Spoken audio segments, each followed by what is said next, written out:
All right, welcome back to the MovieBabble Podcast. Back on our regular schedule. Been a couple weeks, but this should be out on a Monday morning, which we haven't done in a while. So it was another one of those competitive weeks at the box office, which is a nice thing to say. We're really coming back, at least until the Delta variant shuts everything down again. Takes over. don't give me hope, Collin. Oh my God. But I mean, this starts at least a 2-week streak where we have two movies that are going to kind of go head to head a little bit. So this week saw the release of Old and Snake Eyes, and let's ease into Old. Let's start off with Snake Eyes. So you guys have not seen it, correct? No, can't say I was interested in seeing this G.I. Joe movie. Can you name any other G.I. Joe character besides Snake Eyes? Because Storm Shadow. That's one, right? Yeah. Is Cobra a thing? That's a thing, right? That's like the bad entity. Cobra. Whoever Channing Tatum played. Was he Joe? Yeah, was he Joe? No, Bruce Willis was Joe. Channing Tatum was Channing Tatum in the G.I. Joe sense. The one thing I remember about this franchise is Channing Tatum. I think he was on like Howard Stern or something like that. He was like, I fucking hate both of those movies so much. Oh, man. So that's the one thing I know about this franchise. So shout out to Channing. So I feel like, and this is kind of a flaw with the franchise as a whole, is these movies really overestimate how iconic their characters are. Like Snake Eyes is probably the most iconic G.I. Joe, and he doesn't talk at all in the first two movies, and then he talks in this one and you actually see him with his helmet off, so he's basically playing like a completely different character. And it's also kind of vague on whether or not this is like a reboot or an origin story. And I haven't seen the other two movies in quite a few years, but I'm pretty sure it like differs on the origin quite a bit. But yeah, this movie exists. It has some cool fight sequences. There's like these giant pythons that come into the story at some point. Someone gets eaten up like John Voight in Anaconda, so that's pretty cool. But this movie is like really predictable. Kind of in the first 10 minutes, you kind of see where the big plot twists are going to be. Samara Weaving is in this movie giving the most generic performance imaginable, and I don't think it's her fault. I think it's another instance of they're like, oh, everybody loves this character with red hair, and that's her defining trait. Oh, that's who she plays. Oh, is that just clicked?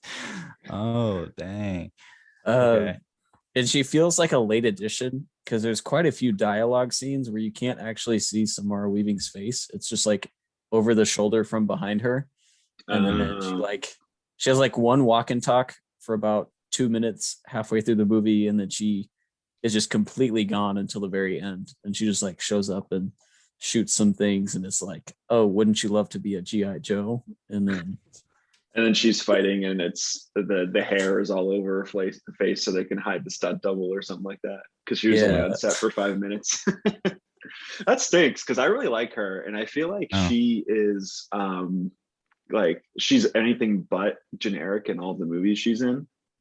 She's great in Ready or Not. She's even the best part of. Did either of you guys see that Guns Akimbo movie with Daniel Radcliffe? No, the one with the memes where he has the guns in his hands. Yeah. And she's the only good part in that movie. She's always bringing it. So that's kind of a bummer. She was just cast in a Damon Chazelle's new movie, Babylon.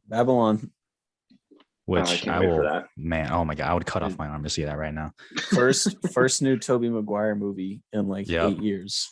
Unless we get a little surprise this December. But what's happening? He's in that movie. Guaranteed. But yeah, back to the lesser interesting superhero. So yeah, Snake Eyes is a movie. There are some good fight scenes. I think this movie just really not underuses, but incorrectly uses a lot of its actors. Like Henry Golding just has a lot of natural charisma in every other thing I've seen him in. And in this movie, they're trying really hard to strip that away. so that he's just, he's got a past that they'll remind you of about every 5 minutes. He's like, yeah, I'm out for revenge. And it's a generic action movie. Like I enjoyed myself. I can't call it a good movie. I probably won't ever see it again, but is he just like the stoic leading man fighting dude? Yeah, he's just out there trying to, reconcile with his past and be the best ninja he can be. That sucks. And he has he keeps bouncing between his actual English accent and this vaguely American sounding accent that'll just like come in every now and then, kind of like Scarlet Witch's accent in the first couple of Avengers movies. But yeah, Snake Eyes is Snake Eyes. I think it's another case of this movie sets up a more interesting movie than the one it actually presents.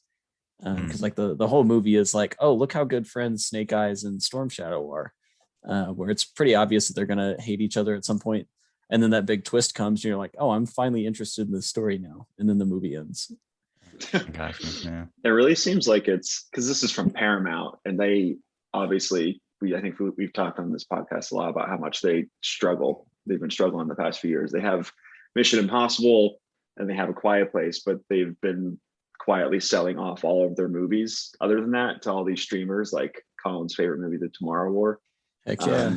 Which you still haven't seen. But like they've been doing all of this because they're just trying to keep their heads above water. And then I feel like they've looked at kind of what you were saying, Collin, earlier about how they overestimate how much people like this stuff. But for them, it's kind of like, well, we can either make another go at G.I. Joe, or we could make another Transformers movie. Like they really don't have any other properties right now, So I feel like they're just like, we'll see what happens. And then I feel like they didn't really market this movie at all. Like the trailer came out through a month before this movie actually released in theaters. It was really, really bizarre. I feel like they sunk almost $100 million into a movie they didn't really even try to do anything with. It was very weird.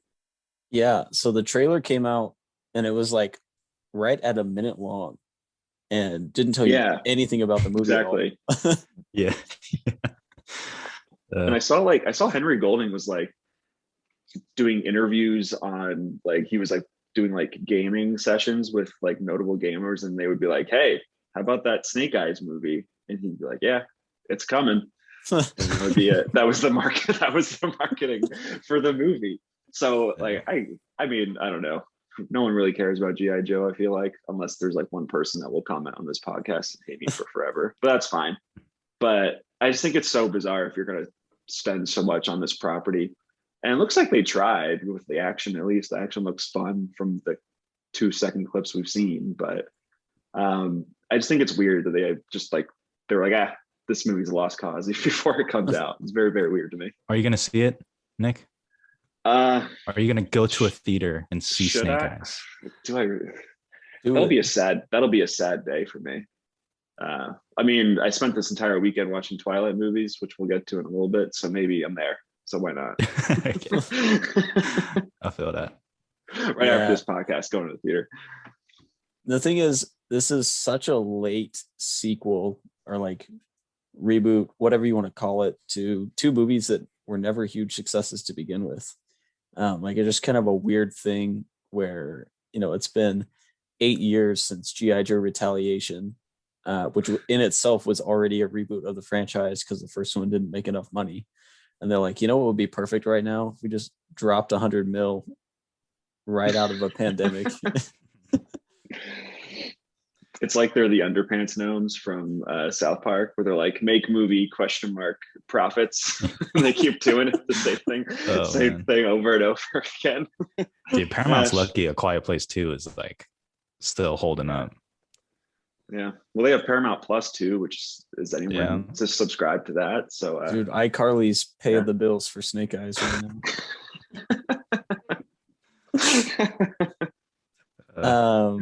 Let's move on to a movie that we did all see. Let's go. Even if some of our opinions are going to be a little different, this movie is definitely more interesting than Snake Eyes.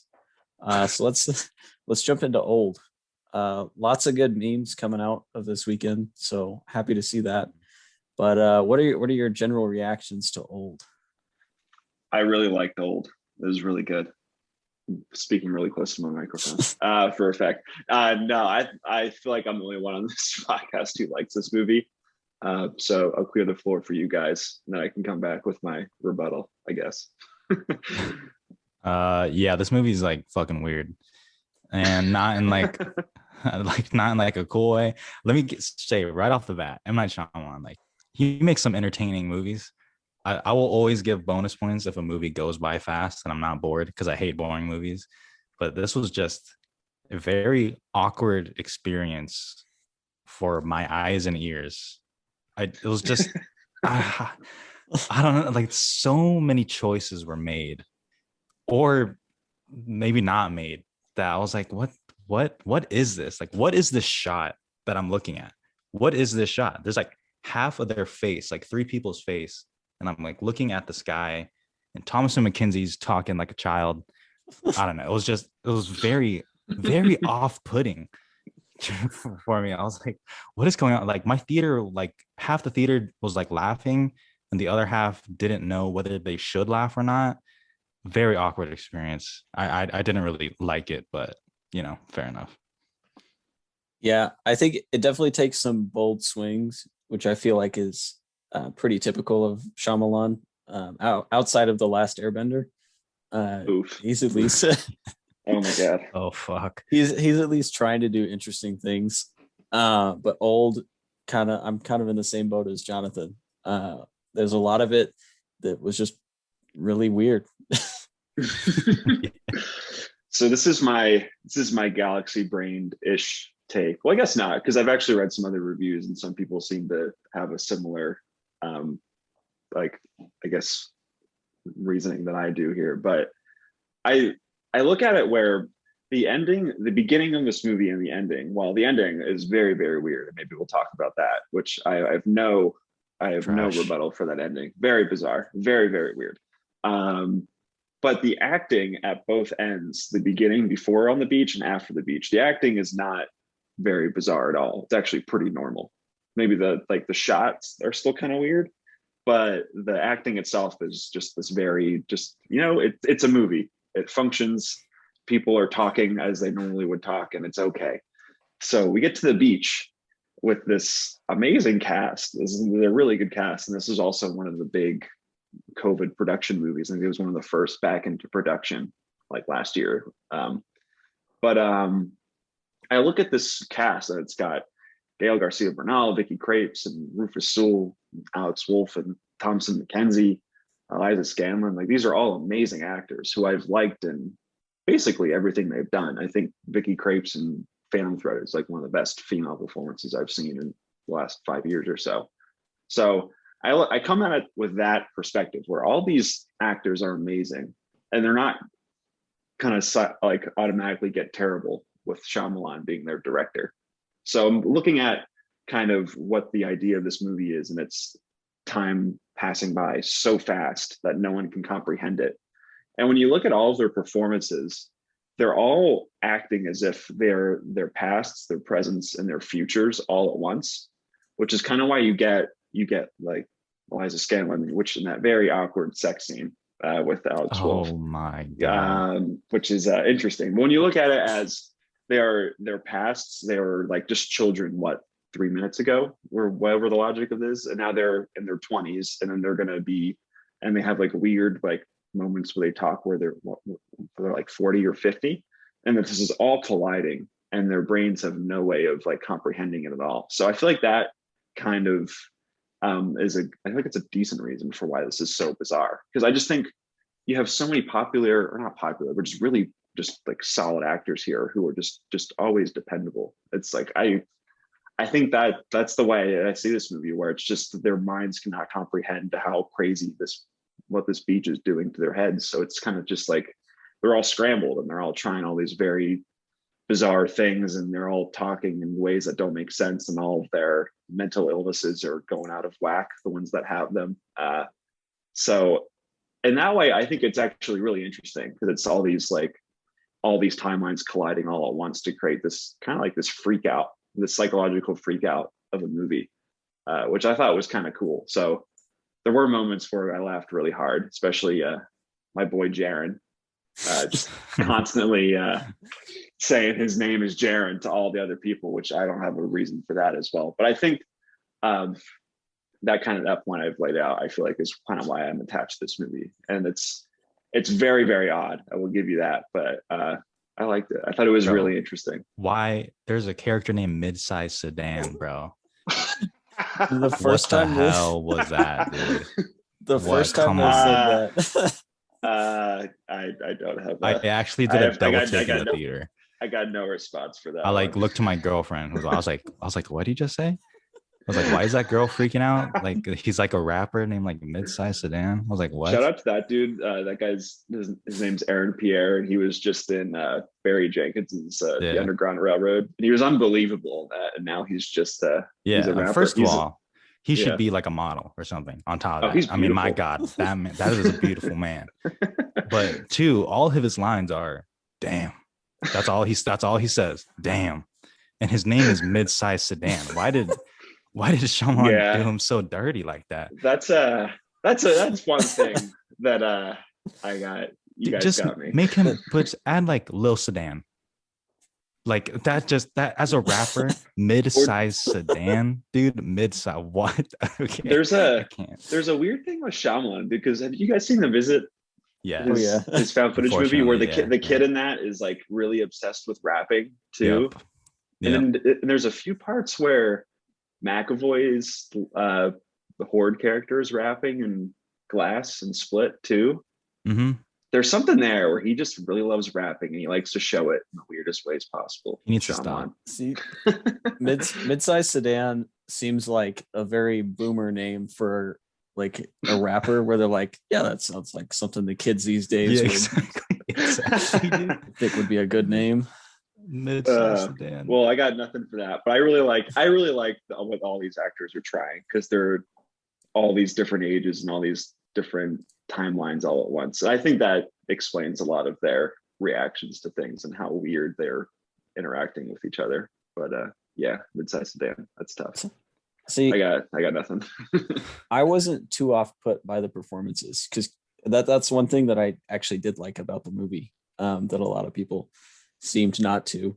For me, it was a little weird, like when the little boy Trent transitions into Alex Wolff, or transitions into like another actor and then into Alex Wolff, and then like Thomasin McKenzie is playing like age 12 through like age 30. yeah Damn, now you guys are kind of talking me down from this movie a little bit. 2 6-year-olds having a sex scene didn't sit very wild well. choice. They're not okay, well, sex. so they're not sex. The actors, yes, by that point they're playing like at least probably like the 16 to 20-ish age range, but mentally this is like in the very beginning phase of, hey, there's something weird with time on this beach, so they're still mentally very young. And like the only time you see them before they're in the tent together is when they're 6 years old. And I did another double take then. I was like, because that was one thing I kept trying to figure out in the trailers, because you see like the pregnancy scene, and I was like, how does she get pregnant? Like, unless she was like already pregnant before she got there. But then you see the movie and you're like, this explanation is way worse. That's the one thing with this movie where I wish M. Night would not have to try to explain everything. Because I feel like if you just put everyone on the beach and just weird shit happens, then you leave it super vague, then all the metaphors I think work really well. Exactly. You know? Which is why the ending is so fucking weird, where they're doing, should we spoil it? Should we do that here? We've already spoiled quite a bit. Why not? Yeah, mid-size sedan is a big spoiler. But like it ends up that they're doing all of this medical testing on these patients, and they're trying to figure out, if we put them on this beach, that we can find cures to diseases and mental illnesses, which is very odd. I don't know. I feel like the metaphor still stands for all like life passing by so fast and you can't comprehend it. I feel like that still kind of works on the beach itself, but then the last 20 minutes happens and you're like, I don't know. It takes away from it. It was a choice, and I didn't agree with it.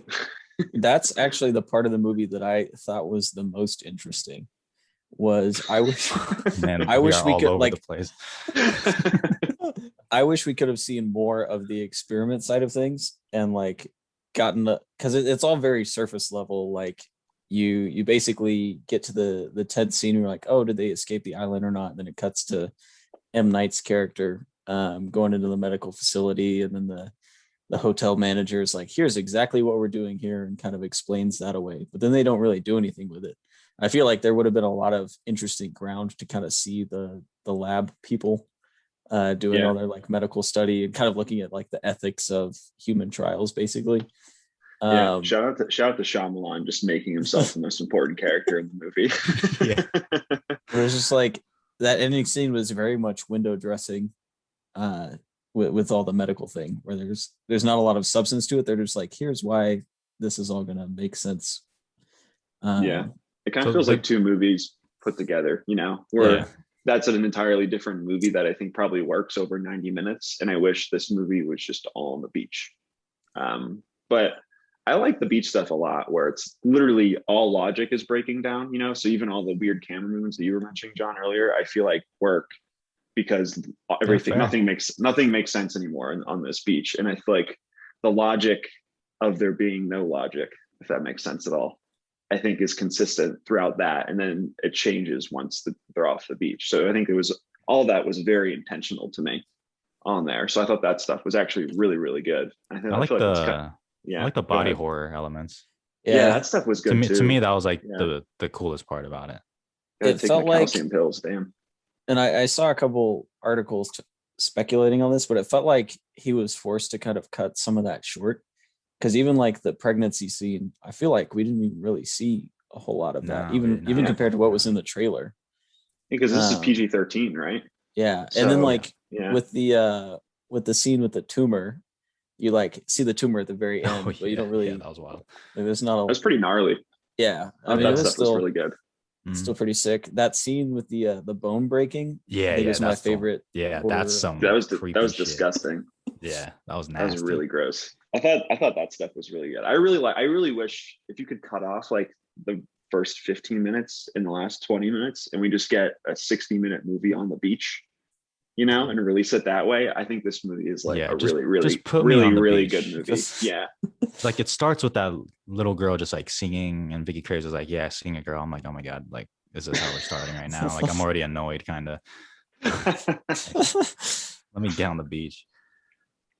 But that's Shaymalan. He's just out here, just doing himself, which I really admire because, he's a Philly guy like myself. So I've seen him at a few Sixers games back in my day, which was lovely. Rip. You had to remind me of basketball. All right. I'm sorry. Well, cool. We're trading Ben Simmons, so that's gonna be great for me. But he's ever since the visit, I've just really admired that he is just he's spending all of his own money on all of his movies. Because was the last Airbender it was After Earth was right before the visit, right? Yeah. And so after that, no one in Hollywood would touch him. Like I remember the trailers for the visit where it was from the director of, and it would name all of his movies, but not put Shyamalan's name in the trailer because he was so toxic at that point. But I've heard him talk so much about where he put up a second mortgage on his house to fund the visit by himself. He's like, I just want to be able to make a movie again, and no one else wants to fund it for me. And then that worked out. The movie made like $100 million on such a small budget. And so ever since, he's just been like, okay, I'm going to put all of my own money into all of my own movies. And so these guys like Jason Blum and all these guys were like, yeah, sure, go ahead and kind of just do whatever you want and we'll release it. Which leads to very curious stuff like Old. But I really admire a guy who's like, you know what, fuck it. I just kind of want to do whatever I want to do. And I'm going to put up like $10 to $20 million to make the movie that I want to make. And he's bet on himself every single time, and they've all been super successful. Like Split and Glass both made over 250 million, and they were both like $15 million budgets, something like that. And then this movie it's like I think an $18 million budget, and it's already made 25, I think, over the first weekend. So it's doing well. 25, yeah. Yeah. So I shout out to him for that. It doesn't really explain the sex scenes, but I think I just admire him when he's just out here saying, I'm going to try to create the movie I want to make, and weirdly he has like really good marketability now because everyone knows what they're going to get from one of his movies. So I like him from that perspective. I had to do a double take when Alex Wolff turned into Eamon Elliott, because until he started speaking, I thought that was Stanley Tucci. Oh, I thought the same thing. Same. I was like, oh shit, Stanley Tucci's in this movie. I was like, the star-studded cast. Stanley Tucci, 5 stars on Letterboxd. It's like, ah, shit, wait, it's not him. I was like, I don't remember him being in this movie. Like, I like it. And then he started talking, and I was like, no, that's not Stanley Tucci. Never mind. So the ending for Old, the drinks they get in the beginning, that's like their like cure, like experimental that's medicine. drug, right? Yeah. Okay. Yeah. Just had to make sure. Yeah. Yeah. Well, it's a movie. You know, yeah. I think it's clear that M. Night is just like not for me. I have not liked his movies in such a long time, but I keep going to see him because it's M. Night. And to your point about like marketability, I think that goes both ways. People who are like, this could be really good, or like, this is M. Night, therefore it is going to be bad, therefore I will see it. Yeah. So I mean, there's always the possibility of a train wreck too. That's the one thing where he's never made a boring movie. That's one thing you can't say about him. They're always, I mean, you have like Sixth Sense and then Unbreakable, which is, I think, my favorite of his movies. But then all of his bad movies are like the most dumbfounding things you've ever seen. You know, dude, like The Last Airbender. Laughing at The Last Airbender, dude. If for those on Netflix, if you like hover over it, you know, it plays like a little clip sometimes. The clip it plays is like the Earthbenders, and they're doing some like hardcore choreography. And then one of them, I know like, what you're talking about. Punches like such a hard punch, and then a small little rock just like floats across the screen. That's my favorite scene. It's going like 1 mile an hour too. It's so funny. It's so good. Oh man. Yeah, he's just one of those dudes where he just can't have more than $20 million to make his movie, because then he could just make shit like that, which is so bizarre. Oh man. Oh, so funny. Let's not forget he wrote Stuart Little too. So true. Just truly iconic. What is your guys' favorite movie of his? Out of curiosity. I think I'm gonna have to go with Split.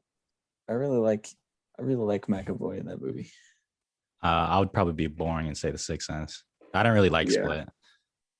Yeah, I know a lot of people like that one, but that was a really fun movie theater experience for me because I had no idea of that twist. I don't think anyone did really, unless you saw it later or whatnot. But it's kind of why I didn't like it. Yeah, I thought it was really neat. I thought that was such an interesting, because the way I looked at that movie, I was like, wait, none of this is making sense. How is he doing all this stuff? And then they introduced Bruce Willis at the end. You're like, oh, this is a superhero universe. That makes a little more sense, which is why I thought it worked a little bit. But whatever. I don't know. I think mine's Unbreakable, which I know Collin doesn't really like. I like Unbreakable. I just don't love Unbreakable. Well, I do. It's amazing. So there we go. It goes The Sixth Sense, Last Airbender, After Earth. I can't wait until he does with Old what he did with Split and Glass, and we get like a sedan movie. Just how he became mid-size. Yeah. Oh my god, dude.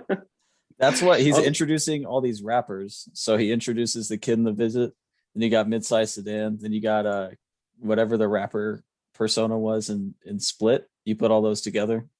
That's the end of this quadrilogy.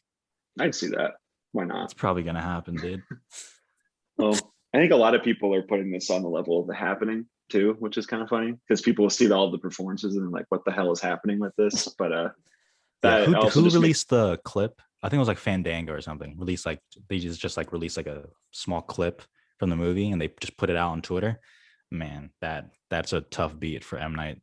Yeah, was that our boy Jaren? That conversation. Yeah, that one's tough. Yeah, that one's my name is Jaren. Really, that's that's not one you want to market your movie with. Oh boy. So as we kind of touch on our summer movie auction, when we did the auction, you said that Old would be the best movie of the summer. Do you still stand behind that? If this movie was my 60-minute long beach movie, I would fight for it. But yeah, I don't know. I still like it. I still vouch for it in my weird best movie way. of the summer. Best movie of the summer though. Double down, yeah, dude. It Yeah. is. Okay. Shit. You heard it here first, ladies and gentlemen. Nick I mean, I Kush, don't know. old Like, apologist. why do we need to see the Green Knight next week when it's not going to top old? Okay. Oh. Okay. Come on. You don't even believe that either. Oh God, no. Oh man. But this was an interesting week because Nick and I both had movies on our auction draft drop. So I had Snake Eyes, which is the first of 4 movies on my draft to come out that I've actually seen. So feeling You haven't seen pretty good America, about the that. motion picture yet? It came out on Independence Day weekend. Was busy because you got to watch like Independence Day. What was the other movie? There was like a theatrical release that came out too, and I just didn't get Tomorrow around War? to it. No. Nah, so Yeah, I that's fine. ended up skipping both of those that weekend. But I'm here for final account whenever it's not $15, and I'm really banking on Free Guy, so I'm still feeling good about my auction. I don't know about you guys, but I feel like my 2 flyers are the movies that have come out, which are Old and No Sudden Move, which I think No Sudden Move is great. And then Old I like, but then I have Annette, Shang-Chi, and Candyman left, which I feel like is a very odd bunch, but I feel like high hopes for all of those, especially Annette after hearing the Cannes first reactions to hear how batshit that movie is. So Yeah. I'm still feeling good. I'm feeling real good. Yeah. So the movies that have been released for me are Black Widow in the Heights and A Quiet Place 2. I really like one of them. I think one of them's okay, and then the other one I just think is bad. I'll let you guys figure out which one I'm talking about. And then I have The Green Knight coming out next week. So you really loved In the Heights. he actually yep. did In the Heights for That's all right. 3. Yeah, that's right. Yeah, true. Oh yeah, I like mine. I can't really say anything's exciting about the 3 that have been released, but just The Green Knight is about to pull LeBron James. Yeah. Just gonna Well, you tear got the 9 team. days out next week too. Next week's a big week for you. Yep. Feel pretty good. Quiet Place 2, success of the pandemic. So Yeah. we Shout out to on our- Paramount. Yeah, there you go. Yeah. So that's we're getting close to the end of summer, so we're starting to wrap some of these up, and then let's move on to the main event. Here we go. If you had asked me a week ago, hey, do you want to watch the Twilight films next week? I'd have been like, what the hell is wrong with you? And then I watched all 5 of them. Nick, I know you were doing the same thing. So how are we feeling about Twilight as a whole before we just jump into Eclipse? It's something. I feel like we were talking before we got on here where I don't know if I can talk about Eclipse because they all run together for me now. Like, except for the first one, which I think we'll talk about a little bit, which is by far the best one. And it's the one that looks different than the rest of them. The rest of them, I just have no idea. Just like at one point, Jacob just wants to fuck that baby. One point they're in a tent. I think that's the third one. But then it's like, then there's a fight, and then the fight doesn't happen, and then it's over. You're like, wow, this has been my life. This has been my life for 10 hours. The only way I can differentiate the third one is Bryce Dallas Howard, except her character is like only in half of it, even though she's I didn't realize that antagonist. was her. I was looking at the IMDb page because it's always her red curly hairs in her face. Mm-hmm. And I was looking at, because I'm amazed at how many stars are in this and how many people are who just evaporated off the face of the earth from this franchise. It's like one or the other. But I was like, oh shit, she's in this movie. And then it clicked. It was like, wow, this is a big moment for me. Yeah. So just for some backstory, I said I picked Twilight Eclipse in the group chat.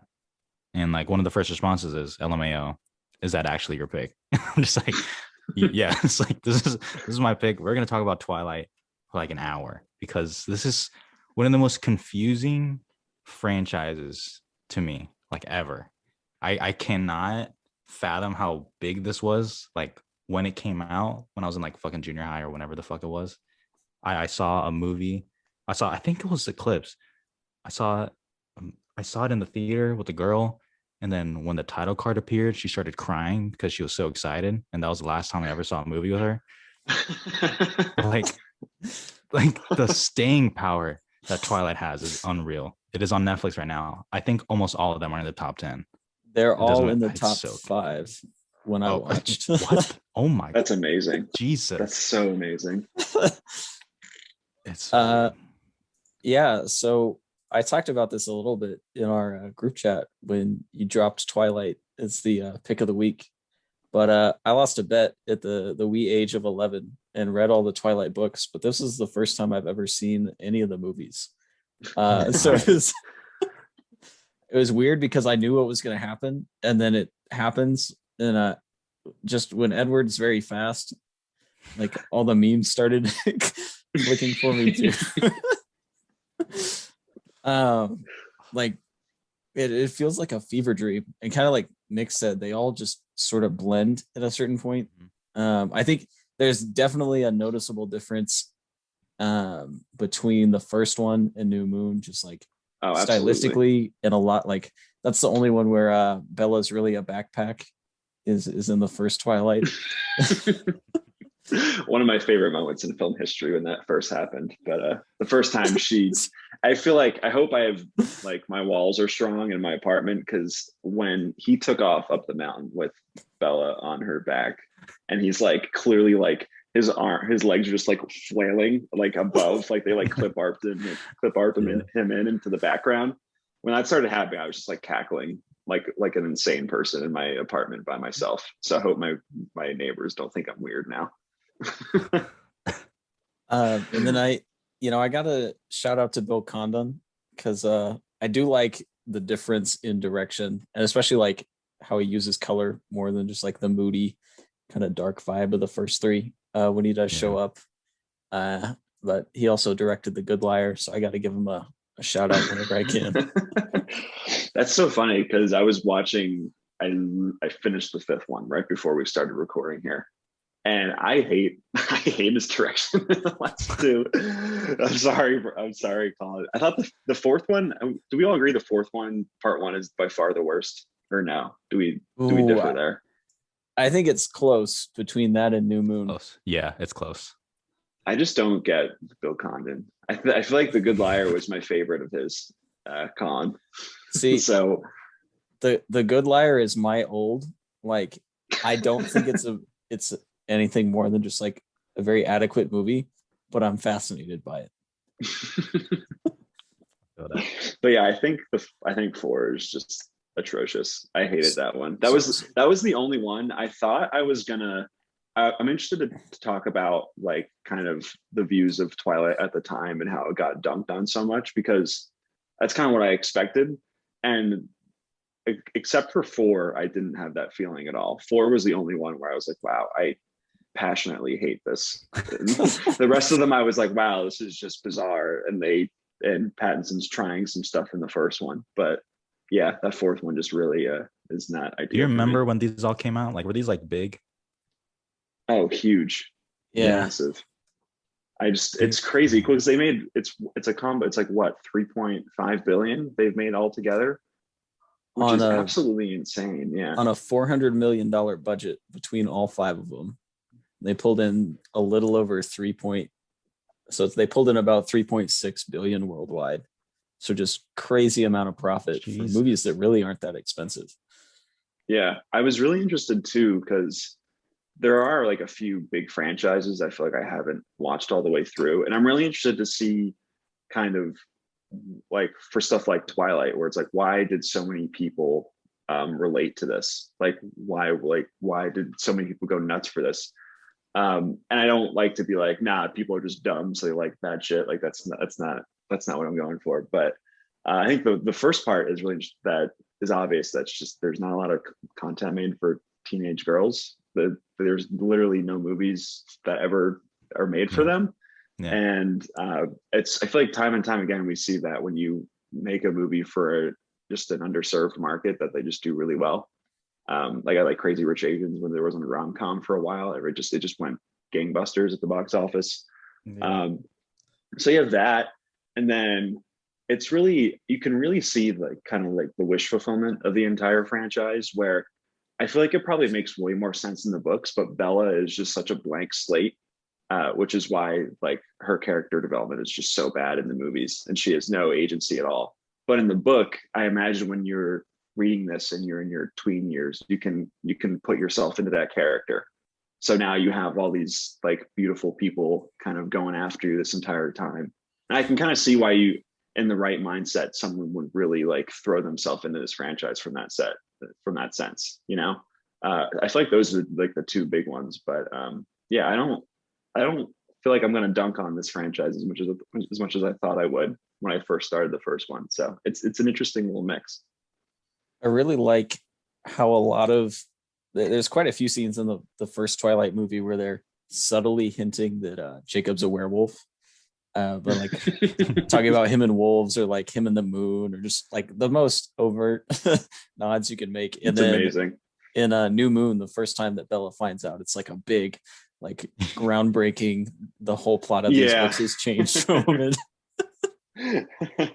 So are you guys curious. Team Jacob or Team Edward? This is a huge debate. I gotta go with Edward. Yep, I gotta go with Edward because Edward doesn't imprint on babies. So, I mean, that's a great call. Great call. Just as troubling, but I mean, he's like 104 years older than she is, but you know, yeah, it's a tough one. Yeah. Well, at least he's not lusting after a baby, so he's got that. He's got that in the pro column. I feel like the asshole in me wants to say that I'm team Bella should just figure out herself and learn to love herself. Because she's like New Moon, she's just so suicidal as soon as Edward leaves, and she's trying to kill herself. It's a killing montage for like 45 minutes, and it's so ridiculous. I just kind of want to be like, yo, you should just like go to therapy or something. But no, I'd probably go Team Edward. Like the baby thing is just, you can't come back from that. How do we feel about that baby? It's so creepy. So realistic. Everything's wrong. Her name's Renesmee. She's a CGI baby. It's just. Have you seen the baby in like behind the scenes where it like wasn't CGI? Oh, I don't want to look at that. It's probably no. It was just a normal baby.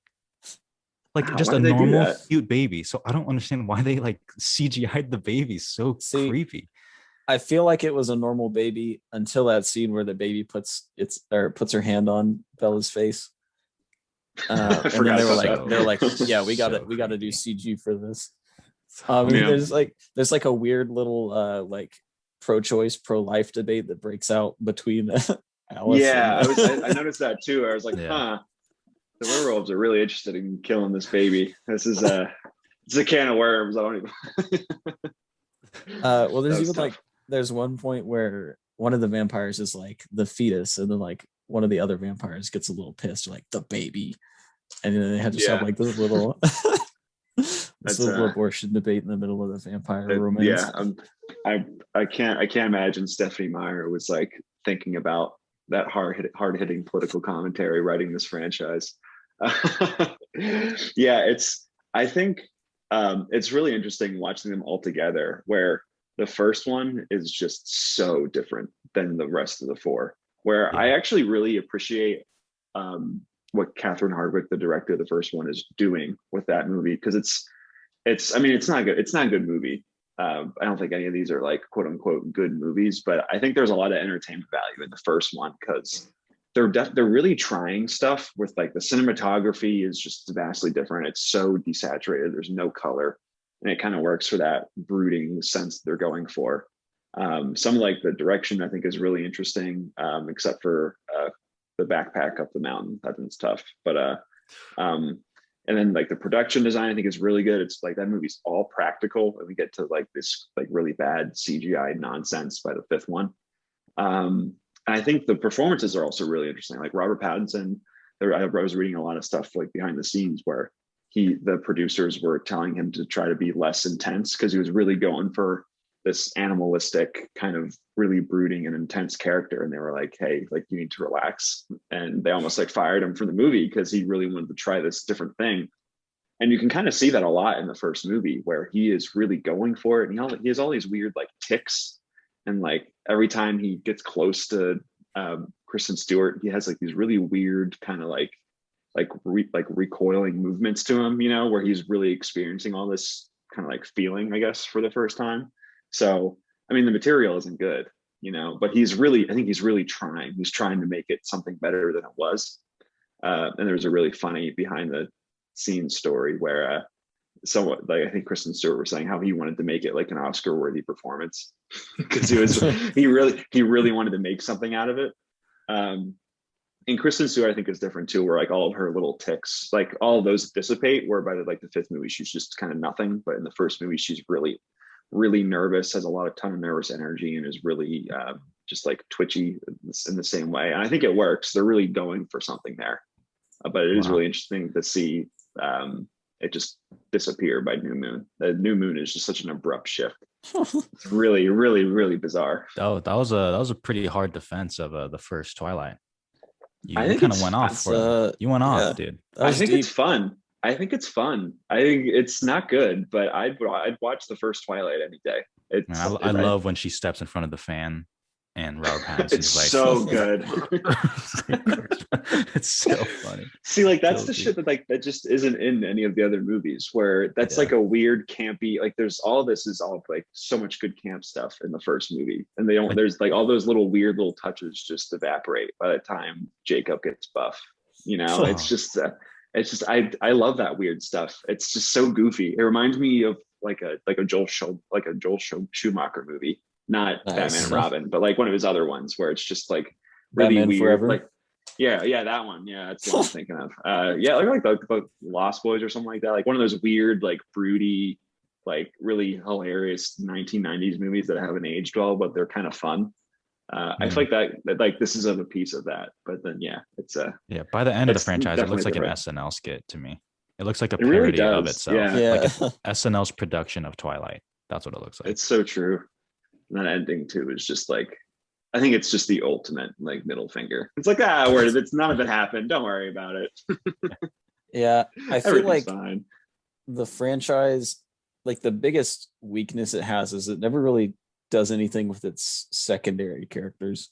So I was thinking about kind of the closest franchise, like just stylistically or like just in origin would be Harry Potter, I guess. And you look at Harry Potter, by movie 5, you have a pretty good idea of a lot of these side characters like Dumbledore and Snape and Neville, and you're doing interesting things with all of them. But by the end of movie 5 with Twilight, we have like one vague flashback sequence with Jasper where he's like, by the way, I was in the Confederate Army and I also go nuts if I smell blood. That's another one where it's like, wait, so is he just like a racist? Like what's the deal? That's another one that's kind of tough. But none of the side characters and even the villains, other than Victoria in Eclipse, none of the villains really give a lot of time to kind of be interesting and be characters of their own either. So I feel like Bella and Edward don't exactly have the most dynamic arc across 5 movies. Absolutely not. No. But I feel like a lot of why that's so noticeable is because none of the side characters are doing anything but just kind of brooding alongside Bella and or Edward. Yeah, I feel like this franchise could have used way more Michael Sheen. Michael Sheen is just like chewing the scenery. So like it's just amazing every time. Like he knows what movie he's in, and he's in like a different movie from everyone else because everyone's like trying to take it like a little more serious. And you have like Kellen Lutz who's trying to be like an actor, and it's just not working. But like Michael Sheen is like, I've acted in a lot of things. I know how to be ridiculous, and he's just going for it. And I wish he was just in it more often because I think he's hilarious when he shows up. I feel like Gil Birmingham, who plays Jacob's dad, also gives off a lot of the same vibes, especially in the earlier few movies, where he's just like there to release some tension and be a little bit funny. Oh, you know who I do love? I love Charlie. I think that character is hilarious. The dad, Bella's dad. Because the entire time he's like, dude, what the fuck are you doing? Like, I got no idea. Like, I'm just trying to drink a beer. I don't know what to do. I'm just your dad who, like, I don't talk to your mom anymore and things are tough. I don't know. You're just going through a lot of changes. I can't deal with any of it. I think it's so funny. And they wait till like the 5th movie to like, oh shit, werewolves. Who would have thought? He's just like trying to drink his tall boys and just be by himself. I think it's so funny. I did really like his wedding speech because of how obnoxiously long they let it play out. Like it's just like there. I do own a gun, and I have a gun, and I have a gun, and it just keeps going. Yeah, Bill Condon just not saying cut, so he's like, all right, I gotta keep coming up with stuff. Oh man. So good. I love Billy Burke. Great. It's just so funny. Just so much unintentional comedy in that character. It's amazing. I'm gonna say it. I had a good time with Twilight over this weekend. It was wow. Not very good movies, but I had fun. Yeah, except for the fourth one, I enjoyed myself. There's so much unintentional comedy throughout them, and I'm sure we'll talk about the tent scene, which is just fan fiction come to life in Eclipse. There's just so much stuff that's so goofy, and it's really funny to read up about how much Robert Pattinson hates this franchise and how much he just did not give a shit by the end. It's amazing, and you can see it in his performance. That makes it funny to me too. So it's an odd one. I think there's so much to talk about, which is even and when it's so bad, there's so much interesting stuff in there, which is why I feel like part of the reason it's in dirt. And then there's just people who like it, which I don't really understand that, but yeah, who knows? So, I guess if the sentiment is it's so bad it's good, I guess I can get on board with that. I'll be honest, whenever my girlfriend's like, we should watch Twilight, just a part of me dies. So I can't really say I like enjoyed my time, but sure, it is really bad. There's a great opportunity. I'm sure someone's made it, but for a Twilight drinking game, like every time someone says "I love you" to the other one, take a drink. Every time Jacob and Prince on a baby, finish your drink. Okay. I only watched There's something there. There's something there. I only watched half of one of these movies sober this weekend, so yeah, I should accomplish there. It sounds like you did this correctly. Yeah. So which do you think is more cringe, the tent scene or Bella getting proposed to and then making out with someone else like 3 feet away? Ooh, that's a good one. That's a good one. I got to go with the tent. Yeah, I go with the tent too, because they're doing all of the unbelievable where he or Jacob's like, let's face it, I am hotter than you. Yeah, I'm sure that line was thrown in there just so that all of the Jacob's like, kind of an asshole in that one. Oh, he sucks. Like Bella's biggest simp I've so ever cool. seen. He's like ever. hugging him, and then Jacob just like gives like pants and like, yeah, what's up? Like I got your girl like right here. Like what's good? Just like a little side eye. I was like, yo, what the fuck? Man, dick. He's unbelievable simp in that movie. He's just unreal, and a bad actor as well. Yeah. He's one of them bad where he's performance, just Jesus. He was just in the Ridiculous Six after this, and then he just disappeared. Shout out to Taylor Lautner. I know he listens to the podcast. Yeah, his Wikipedia does not list a role since 2016. That's tough. I feel like always tough, Shark Boy. That's true. That's an underrated part of his filmography. I think very underrated. Nick brought this up a little bit earlier, but like with the cast of this movie, they either turned into pretty interesting stars or they just disappeared completely. So I think like Kristen Stewart and Pattinson are kind of the best example of that, because they've just they made their Twilight money. They're just kind of doing whatever makes them happy at this point. Anna Kendrick. Anna Kendrick. Even Justin Chan, the Asian guy from the first one. Yeah. His film just went to Cannes. One of the blanking on her name, but one of the girls, like the girl that's not Anna Kendrick, was in The Walking Dead for like I think the entire series. Yeah. Then you have Rami Malek for 5-second cameo and Oscar winner. Yeah, it's crazy. And then you have you remember the Kellen Lutz? Remember the Legend of Hercules movie? That came out. Yeah. It was that one and The Rock Hercules. That came out at the same time. And that one was I think that's sitting at like a solid like 3% on Rotten Tomatoes right now. So that was the end of end of Kellen Lutz. Dang. This I think this was kind of when Bryce Dallas Howard was becoming pretty big too. Because this would have been a little bit after Spider-Man 3.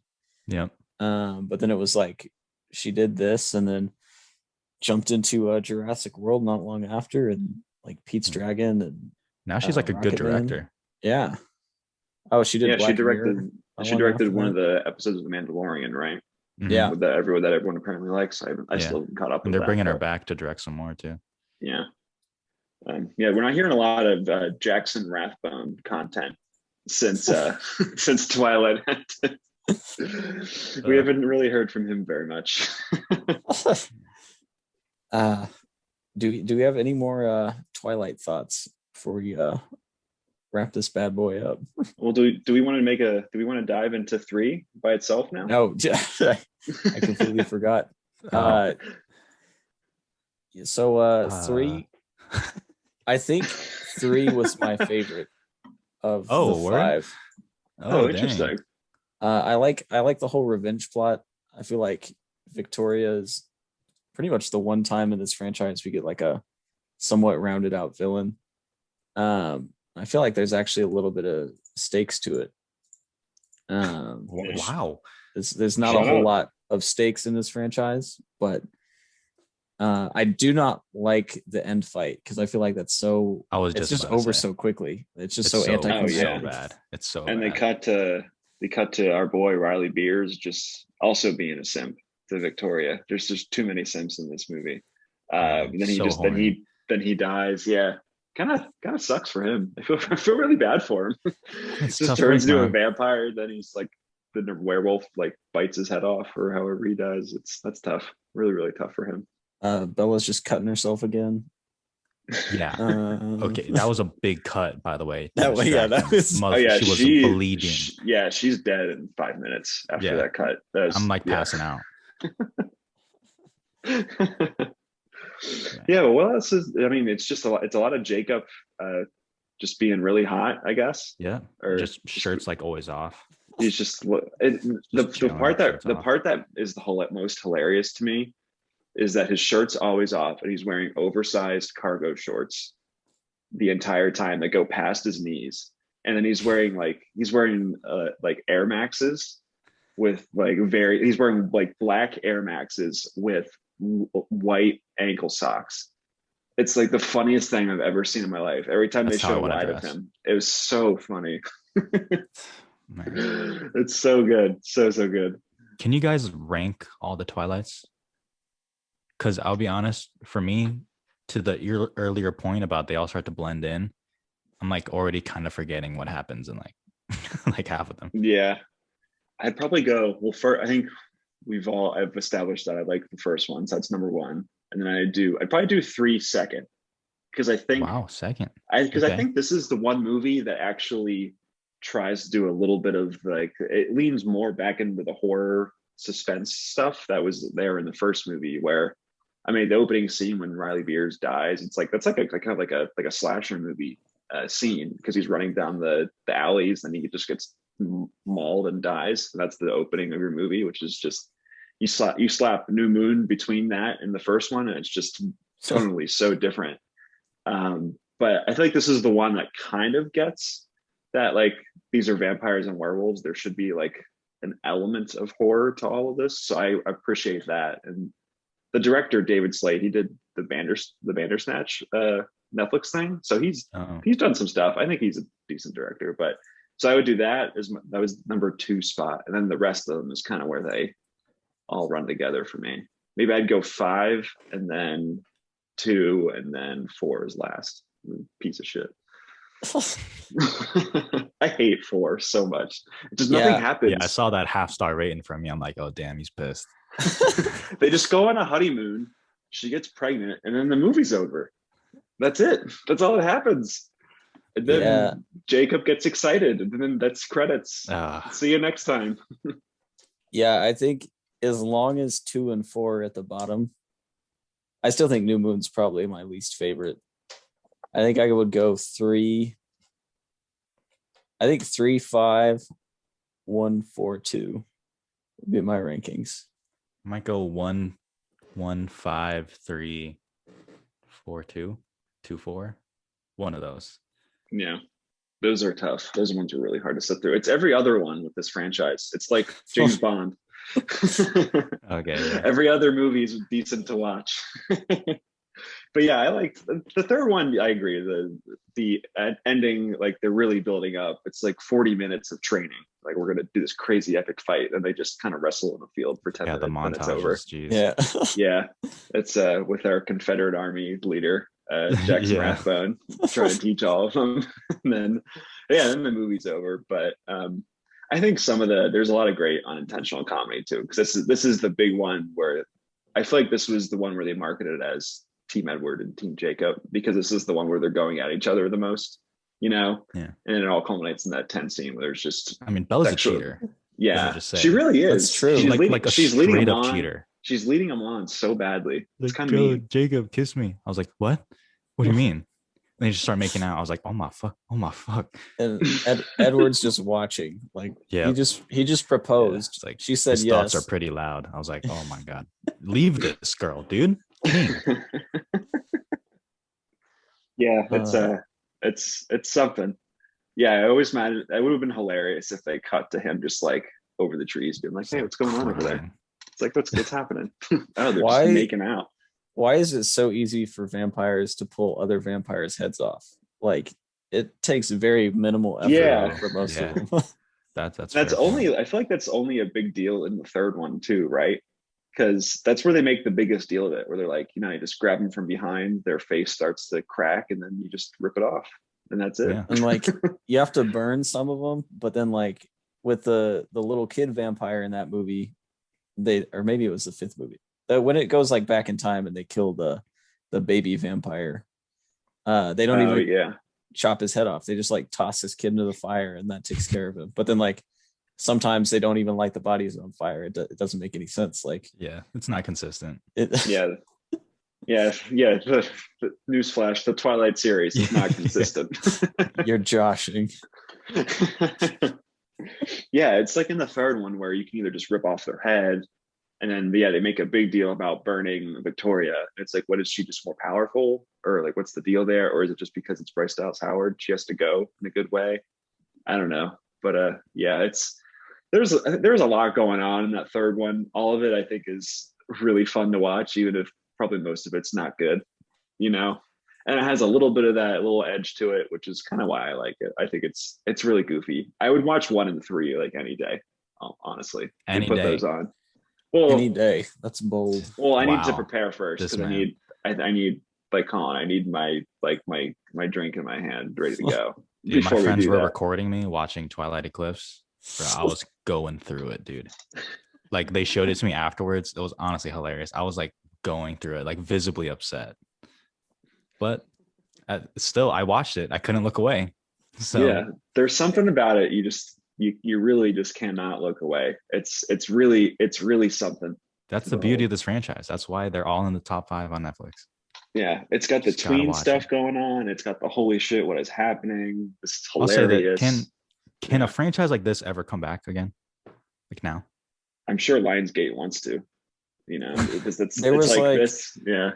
They remade the first book from Edward's point of view a couple years ago, I think. So I mean, as a movie? Is a book. Oh right. I know the book. Is it like Midnight or something like that? Midnight Sun? Falling Sun Oh, was it? My name's Edward. There's like some kind of pomegranate on the cover, I'm pretty sure. It's the Midnight Sun. Came out in 2020. I think I saw where some interviewer was like, Robert Pattinson, would you want to come back? And he was like, fuck you.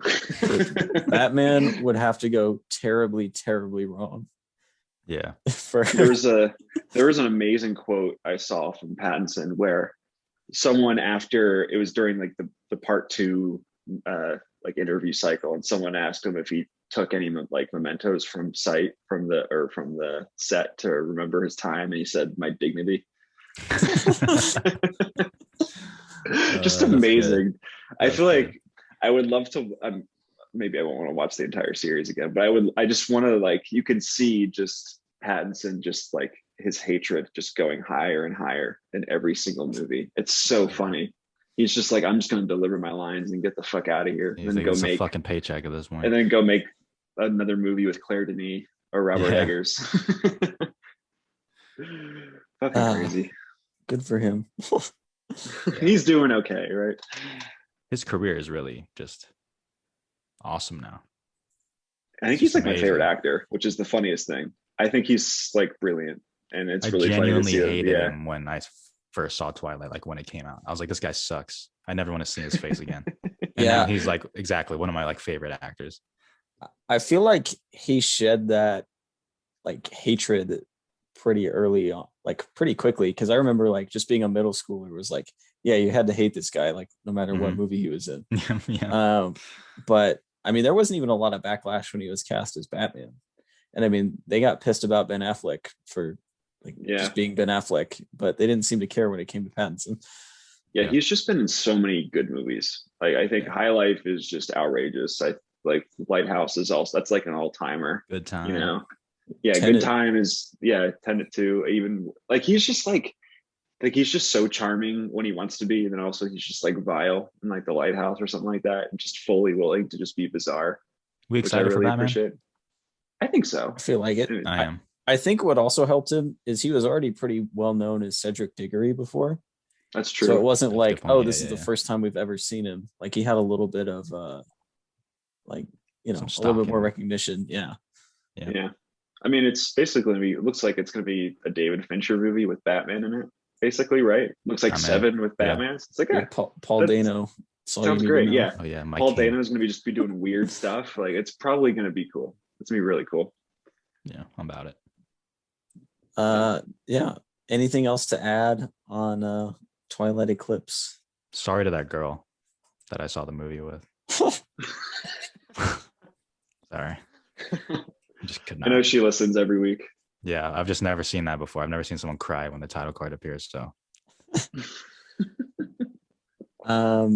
next week is, I think, a week that we're all pretty excited for. So we've got Jungle Cruise, and obviously that's the one everyone in this chat is just like thirsting for. We've got The Green Knight and then 9 Days. So it'll be a pretty busy weekend. Yeah, I'm really excited for The Green Knight because apparently A24 did the thing where they put all the really cool shit in the trailer, and it's going to be a really bizarre, just not what you're expecting movie, which honestly gets me more excited for it. The audience score for this movie will be like 40%. Oh, it'll be like a 95 critics and like 40. It'll be one of those. Yep, they're gonna hate it. It's definitely gonna be that. Jungle Cruise, I wouldn't be surprised if this like started topping all the other big blockbusters, because you can't underestimate the selling power of The Rock overseas. The first reactions aren't bad either. I've seen a couple tweets about it. I think it looks fun. Even as movies that don't really make anything here just destroy the Chinese box office. Like this is gonna be the first monster return to the box office. It's my wild swing. Yeah. I think it looks kind of fun. I mean, it's kind of one of those easy equations where it's like, hey, just put Emily Blunt and The Rock together in a movie and it'll probably be okay. Yep. You know, like just two people. Jesse Plemons. Yeah. And apparently he's doing like in a crazy accent in this movie, so it's probably gonna be great. Heard he's wild in this one. I cannot tell you how many tweets I've seen today that said Jesse Plemons is a riot. Just that phrasing specifically. I love that man so much. Just Game Night is an all-time comedic performance from him. He's going to be in the new Marty movie next year. He's amazing in everything he's in. I love that guy. Yeah, he's the best. He's dope. So you guys want to know your homework for next week's MovieBabble Pod? Or MovieBabble Club? Are we watching Twilight again?